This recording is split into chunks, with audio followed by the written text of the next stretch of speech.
let's examine the reactions of oxetanes, which are four-membered rings. They're similar to epoxides, but they have an additional carbon. Now, we can still do a couple of reactions with these, even though the ring strain is significantly smaller.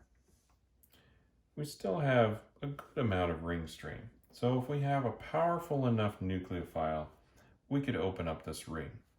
So realistically, if we add an organolithium reagent, which again is a very powerful nucleophile, or a Grignard,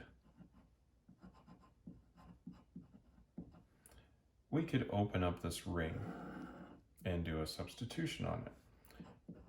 And we'll have our whatever group we had on our organometallic reagent, and that will open up the ring. And we'll have to add an acid workup step. So let's just pick HCl because it's easy.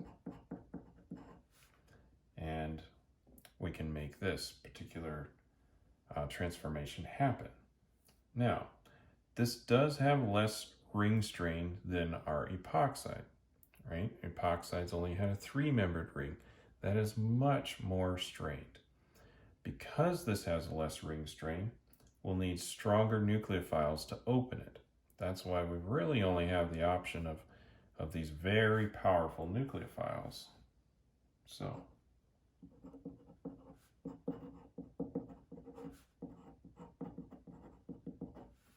less ring strain means stronger nucleophiles.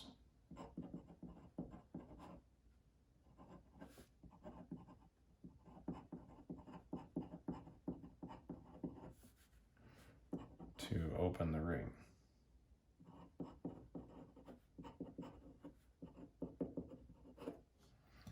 And we can look at the mechanism for this if you wish. So we'll just have our R group, which has the negative charge on it.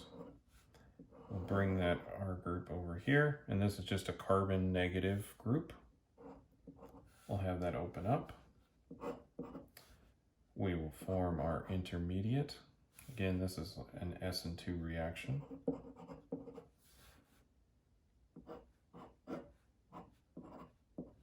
We'll have a negative charge there. And then in our second step, after this has already formed in the reaction, we will add our HCl or whatever acid we're using. Really doesn't matter too much at this stage. And then at that point, we will form the product.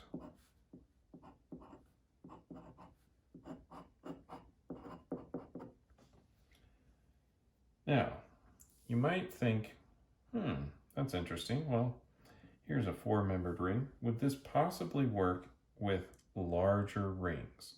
It worked really, really well with an epoxide. That's a three-membered ring. It works okay on a four-membered ring. We can get a couple of reactions out of it. What about five-membered rings or six-membered rings, like tetrahydrofuran or tetrahydropyran? Well, both of these species have little to no ring strain. Remember, these are the most favored rings to form because of the lack of ring strain.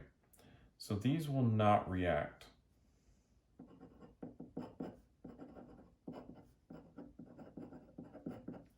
Even with these very powerful nucleophiles. And again, the reason for that is really no ring strain.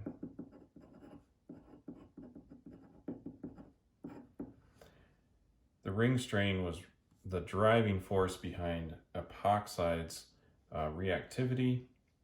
We see a little bit here, we see basically none here. And that's, again, not necessarily a bad thing, as tetrahydrofuran often is used as the solvent in reactions that involve either Grignards or organolithium reagents because of their lack of reactivity towards those reagents.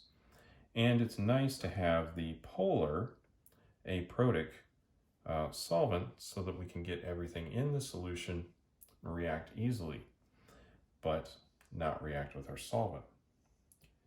So those are some reactions of oxetanes and why larger rings will not react.